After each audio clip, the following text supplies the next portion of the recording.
ఈరోజు పేదలైన నిరుపేదలు గుడిసెలేసుకొని చాలా కాలం నుంచి ఉంటున్నారు.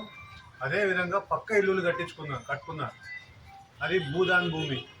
ఆ భూదాన్ భూమి అని చెప్పి సరే నిరుపేదలు ఆశపడి గుడిసెలేసుకొని దాంతోపాటు పెద్ద పెద్ద బిల్డింగ్లు అయిపోయినాయి. ఇప్పుడు మంచినీళ్ళు వచ్చినాయి, ట్యాంకులు వచ్చినాయి, కరెంటు వచ్చింది, అన్నీ వచ్చినాయి.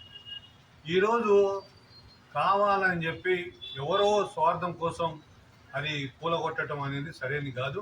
నిరుపేదలైన పేదలంతా కూడా రోడ్డు మీద పడేశారు. మొత్తం వాళ్ళ ఇల్లులు మొత్తం కూల్చివేశారు.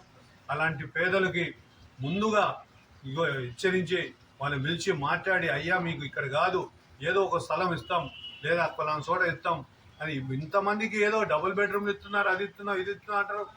ఏది ఇవ్వట్లేదు. పైనుంచి పేదల మీద కావాలని చెప్పి ప్రతాపం చూపిస్తున్నారు. ఇది సరైనది కాదు. దీనికి సిపిఐ పార్టీ తీవ్రంగా ఖండిస్తుంది. ఏదైనా సరే పేదలకు న్యాయం జరిగే విధంగా ఉండాలి, కానీ తీసుకువచ్చి రోడ్డు మీద పడేయకుండా ఉండాలా. పడేయటం అనేది సరైనది కాదు.